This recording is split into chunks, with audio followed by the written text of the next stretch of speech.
I was 12 years old when the first crack in my world appeared. It was a late autumn afternoon, the kind where the air smells like wood smoke and wet leaves, when Maya and I decided to go hiking in Hubbard Park. I can still feel the cool dampness in the air and the way our breath fogged up as we climbed the wooded trail leading up to Castle Craig. The park was our playground back then, a place where we could lose ourselves in the trees and pretend the world beyond the hills didn't exist. But that day, something changed. Something shifted as if the park itself had taken notice of us. We were laughing about something, I don't remember what, when we saw it. At first, it was just a blur moving between the trees, barely noticeable. I stopped, thinking it was a trick of the light, maybe just my imagination playing with the shadows. But then it came closer, stepping out onto the trail in front of us. A dog black as night, with eyes that glinted strangely in the fading daylight. It stood there, still as a statue, watching us. I didn't feel fear right away. Not yet. It wasn't until Maya gasped beside me that the unease started to creep in. There was something off about the dog, something that made the hair on the back of my neck stand up. It wasn't normal, too silent, too still, like it had been waiting for us. We didn't stick around to find out more. Maya grabbed my arm, and we bolted, racing down the trail as fast as our legs would carry us. We didn't stop until we reached the pedestrian bridge over the freeway, hearts pounding, legs burning. I looked back once, expecting to see the dog following us, but it was gone. Just like that. I laughed it off, trying to shake the strange feeling that had settled in my gut, but Maya stayed quiet. She was the first one to bring up the legend of the black dog, something her grandmother had told her years before. Seeing it once, she said, was supposed to bring happiness. Seeing it twice meant sorrow. But if you saw it 3 times, well, you didn't live to see much after that. I didn't believe her, not really. But that night, as I lay in bed, I couldn't stop thinking about those eyes, glinting in the dim light. It was just a story, I told myself. Just a story. But then, a week later, my father came home late. I remember the way the door creaked open, the sound echoing through our small house. He was covered in dirt and his clothes were torn, like he'd been out in the woods all day. There were claw marks on his arms, deep and jagged, as if something had tried to tear him apart. I ran to him, worried, but he pushed me away, muttering something under his breath.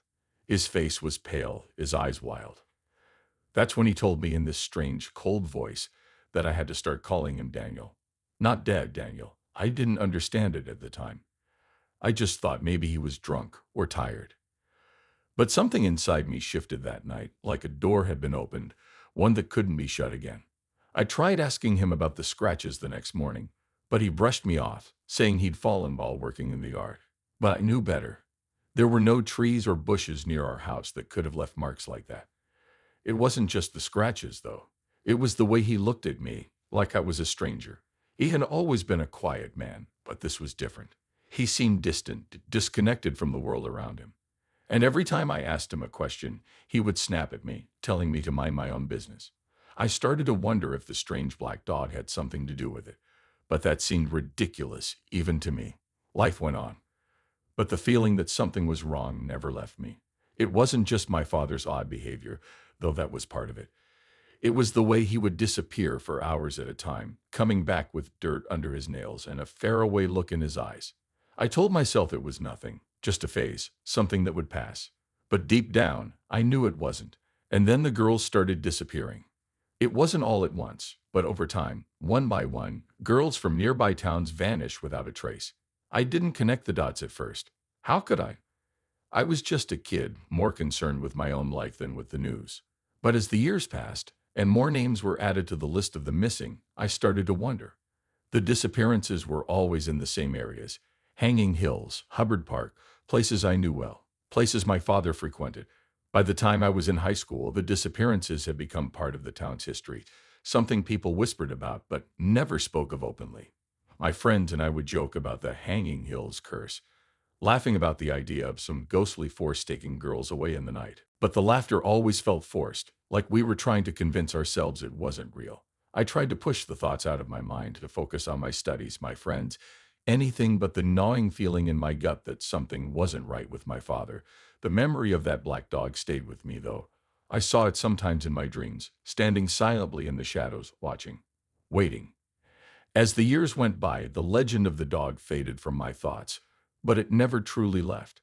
It was always there, lurking at the edges of my mind, a reminder of that strange day in the woods and the even stranger events that followed. Looking back, I think that was the moment everything began to unravel. It's easy to say that now, with all that I know, but at the time I was just a kid trying to make sense of a world that didn't feel safe anymore. And my father, Daniel, he was at the center of it all. Though I didn't fully understand it then, I was already starting to lose him. Or maybe I never really knew him at all. The years went by quietly after that strange encounter with the black dog and the change I saw in my father.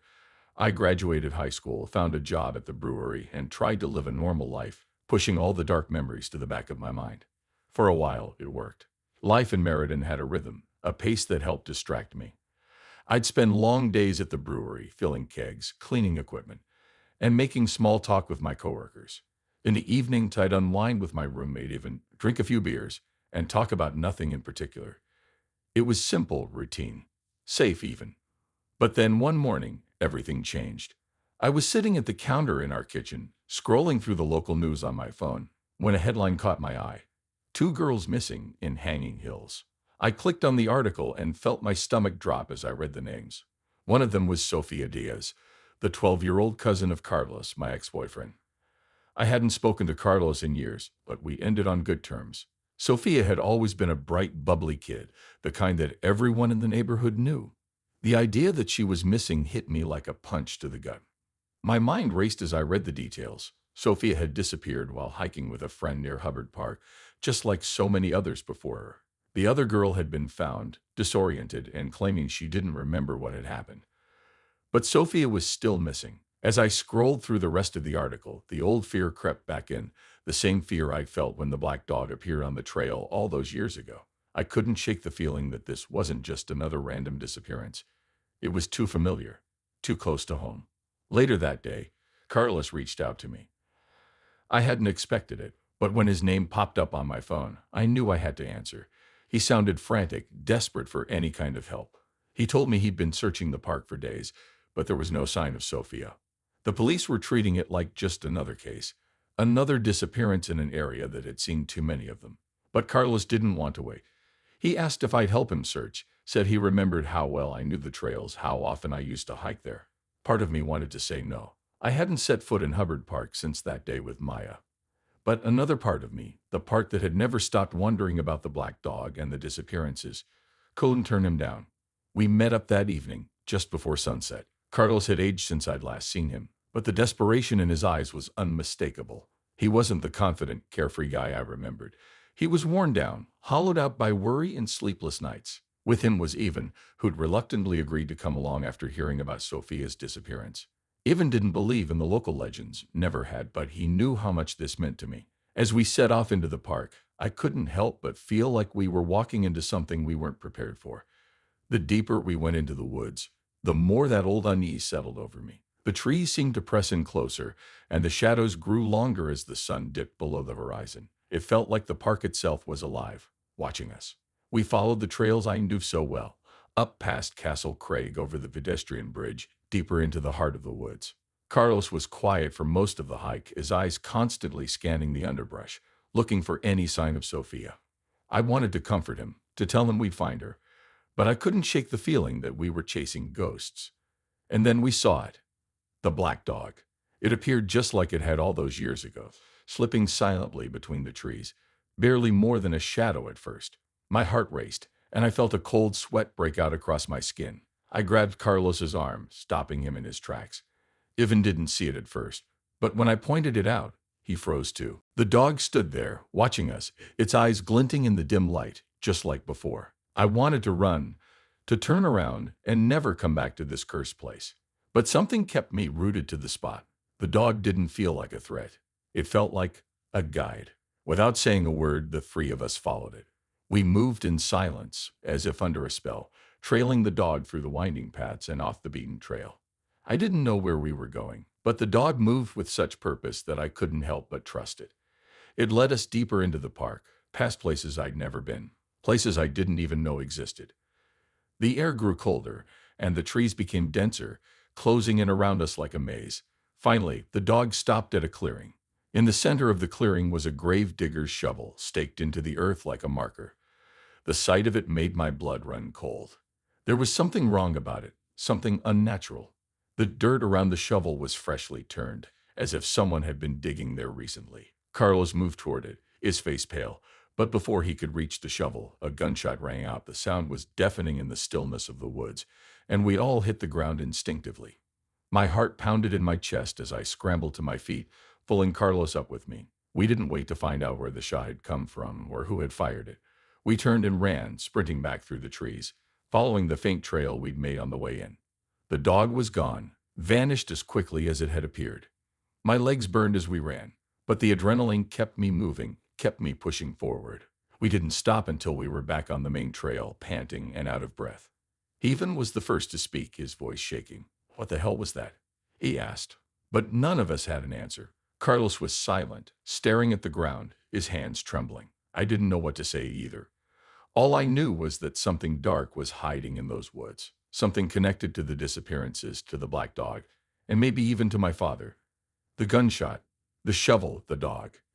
It all swirled in my mind as we made our way out of the park. We hadn't found Sophia, but we had found something. And deep down, I knew this was just the beginning. The black dog wasn't done with us yet, and neither was whatever, or whoever, was hiding in those woods. I barely slept that night. My mind was racing, and every time I closed my eyes, all I could see was that black dog standing in the clearing, its eyes glinting like it knew something we didn't. Then the gunshot. It echoed in my head, loud and violent, as if the woods themselves were warning us to stay away. But what haunted me more than the sound of the gunshot or the appearance of the dog was the look on Carlos's face when we found that shovel. He had been so sure, so desperate to find Sophia, but what we found instead was something darker, something none of us were ready to face. The next morning, I woke up with a sense of dread in my stomach. I knew I couldn't ignore what had happened. I had to go back to the park, not just to help Carlos, but for myself. There were too many unanswered questions, too many connections I couldn't ignore anymore. The black dog, the disappearances, my father's strange behavior over the years, it was all tangled together like a web. And at the center of it was something I was terrified to face. Ivan tried to convince me to let it go. He didn't say it outright, but I could see it in his eyes. He thought I was obsessed, that I was letting old fears cloud my judgment. Maybe he was right, but I couldn't stop. I couldn't just turn my back on everything I'd seen. So when he left for work, I grabbed my keys and headed to my father's house. The shed had always been off limits. Even as a kid, I wasn't allowed to go near it, and I'd learned early on not to ask why. My father was always so private, so guarded about certain things, and the shed was at the top of that list. But after what we'd seen in the park, I couldn't ignore the nagging feeling in the back of my mind that the answers were in there. So I drove across town, the knot in my stomach tightening with each passing mile. When I pulled into the driveway, the house looked the same as it always had, quiet, unassuming, a place that held memories of simpler times. But the shed, it loomed at the back of the property like a shadow, its door locked tight.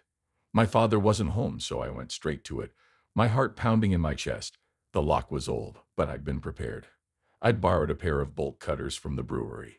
The metal snapped easily, and I'd pulled the door open, half expecting the worst. The inside was dim, dust motes swirling in the shafts of sunlight that filtered through the small windows. It didn't look like much at first, just old tools, a workbench covered in papers, and shelves stacked with rusted equipment. But as I stepped inside, the smell hit me. It was faint, but unmistakable. The smell of damp earth and something else, something metallic. I moved slowly, carefully, my eyes scanning the room for anything out of place. And then I saw it, a box tucked away in the corner, half buried under a pile of tarps. I crouched down, my hands trembling as I pulled the box free. It was heavier than I expected, and when I pried the lid open, I felt my breath catch in my throat. Inside were old newspaper clippings, each one detailing a different disappearance in Hanging Hills. Names I recognized, faces that had been plastered on missing persons flyers for years. And underneath the papers, there were maps. Detailed maps of Hubbard Park, with certain areas circled in red. My stomach lurched as I realized what I was looking at. These weren't just maps of hiking trails. They were maps of burial sites. I couldn't breathe. I stumbled back, knocking over a stack of old paint cans, the noise startling in the quiet space. My father, Daniel, he had been involved all along. The disappearances, the girl, Sophia. It was all connected to him. My head was spinning, and for a moment, I thought I might pass out. But then something else caught my eye. A shovel leaning against the wall. The same kind of shovel we'd seen in the park. The same one that had marked the grave. I couldn't stay there any longer. I grabbed a handful of the clippings and mats, shoved them into my bag, and bolted out of the shed. My hands were shaking so badly I could barely get the car started. I needed answers. I needed to confront him, to ask him why, to understand how my father could have done something so monstrous. But deep down, I already knew there would be no real explanation. There couldn't be. Some things were beyond understanding. I drove back to the park, my mind racing with 1,000 thoughts. Carlos and Ivan were already there, waiting for me at the trailhead. I didn't tell them what I'd found. Not yet. I couldn't. Not until I'd confronted Daniel. We set off into the woods again, this time with a new sense of purpose. We had to find Sophia, and we had to do it fast. As we hiked deeper into the woods, the familiar sense of unease settled over me again. The trees felt too close, the air too still. I could feel the weight of the maps in my bag, each one a reminder of the horrors my father had hidden in these hills. I led the way this time, following the path the black dog had shown us the night before. Every step felt heavier, as if the earth itself was trying to pull me down, to keep me from uncovering the truth. When we reached the clearing, the shovel was still there, staked into the ground like a marker of death. Carlos approached it cautiously, his eyes wide with fear and hope. He knelt down, his hands trembling as he touched the earth around it. But before he could dig, I stopped him. "We can't do this alone," I said, my voice barely a whisper. "There's more going on here than we realized." I pulled the maps and clippings from my bag, spreading them out on the ground in front of us. Ethan stared at them in disbelief, his face pale. Carlos didn't say anything. He just stared at the maps, his jaw clenched, his fists balled at his sides. "What is this?" Evan asked, his voice shaking. "What are you saying, Nora?" I took a deep breath, trying to steady myself. "My father, he's involved. He's been involved for years." The words felt heavy, like stones in my mouth, but once they were out, I couldn't take them back. The truth was out now, and there was no going back. All we could do was move forward, deeper into the darkness, and hope that somehow we could find a way out. I stood there, staring at the maps spread out on the forest floor, trying to make sense of the nightmare unraveling in front of me. My father, the man who had raised me, who had always been a quiet presence in the background of my life, was at the center of it all. I felt like I was suffocating under the weight of it, but there was no time to fall apart. Sophia was still missing, and Carlos, whose silence spoke louder than any words, was counting on me. We couldn't walk away now, not after everything we had uncovered. The woods around us were eerily still, as if they were holding their breath, waiting for something to happen. I could feel the presence of the black dog, even though I couldn't see it. I knew it was out there, watching, waiting. It had led us this far, and I had a sinking feeling it would be there for the final confrontation, too. I just didn't know how or when it would show up. Evan was the first to break the silence. "Nora, we can't handle this alone. We need to go to the police." "No," I said, shaking my head. "The police won't believe us. Not without proof. And even if they did, it wouldn't get here in time. We have to confront him ourselves." Carlos looked up at me, his face pale but determined. "Where is he?" I swallowed hard, knowing what I had to do. "I'll find him. He always goes to the same place, an old clearing deeper in the woods. He used to take me there when I was a kid. I think that's where he's been burying them." The reality of what I was saying hit me like a freight train, but I pushed the horror down. There would be time for that later. Right now, all I could focus on was finding my father and stopping him before he did something irreversible. "I'm coming with you," Carlos said, his voice firm.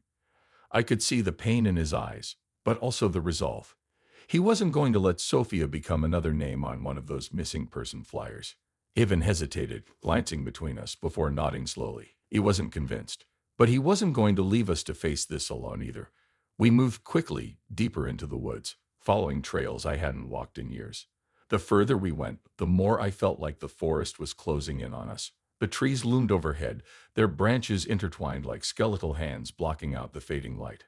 My heart was racing, not just from the exertion, but from the fear gnawing at my insides. Every step we took brought us closer to a confrontation I wasn't sure I was ready for. When we reached the clearing, the sight made my blood run cold. My father, Daniel, was there, standing by an open grave, his back to us. He was digging, methodically, as if he had done this 100 times before. The realization that this man was a stranger to me hit me all over again. I didn't know him. I didn't know this monster who had been living in my house for all these years. I took a deep breath, steeling myself, and stepped forward. Dad, I called out, my voice trembling. He froze, the shovel still in his hands, before slowly turning to face me. His eyes were dark, hollow, and there was a strange calmness about him that sent a chill down my spine. Nora, he said, his voice flat, almost emotionless. I was hoping you wouldn't find out. Why? My voice cracked, but I didn't care. Why are you doing this? He sighed, dropping the shovel and wiping the dirt from his hands. You wouldn't understand. Try me, I snapped, the anger bubbling up from somewhere deep inside me. You owe me that much. For a moment, I thought he might actually explain himself. But instead, he just shook his head, as if I was too naive to comprehend what he was about to say. The black dog. It showed me the way. It always knew. It always led me to them. My heart pounded in my chest as his words sunk in. He was blaming the dog. He thought it was the black dog that had made him do this. I wanted to scream, to rage against the absurdity of it all, but I couldn't. I couldn't let him see how scared I was. We're going to stop you, I said, my voice stronger than I felt. This ends now. His eyes narrowed, and for the first time, I saw something flicker behind the calm mask he wore. Fear, maybe? Or anger? I couldn't tell. But before I could react, he lunged at me, faster than I expected, knocking me to the ground. I struggled against him, but he was stronger, his hands closing around my throat. I couldn't breathe. My vision blurred, and the world started to spin. And then, out of nowhere, the black dog appeared. It wasn't a shadow this time. It was real, solid, snarling as it launched itself at my father. Daniel screamed as the dog's teeth sank into his arm, dragging him off of me and throwing him to the ground. I gasped for air, scrambling back to my feet as Carlos and Ivan rushed to help. The dog circled my father, its growls low and menacing, as if daring him to move. But Daniel was already defeated. He lay there, clutching his arm, blood seeping through his shirt as he stared up at me. For the first time, I saw real fear in his eyes. This isn't over, he muttered, but there was no conviction behind his words. Yes, it is, I whispered, feeling the weight of everything crashing down on me. Carlos helped me to my feet, and together, we stood over my father as the black dog watched from the edge of the clearing. I wasn't sure what the dog was, or why it had appeared in my life. But in that moment, I knew one thing. It had saved me. It had saved all of us. Daniel lay there, bleeding, broken, and powerless. I knew we have to call the police, that there would be questions, investigations. But for the first time in years, I felt like I could breathe. The weight of the past, of my father's secrets, was finally lifting. As we left the clearing, the black dog disappeared back into the shadows, as silently as it had come. But I knew it would always be there, watching over the hills, guarding the secrets of the Hanging Hills, and perhaps keeping the darkness at bay. For now, at least, the nightmare was over. But I had no illusions. It would never truly leave me. Some things, some scars, never heal.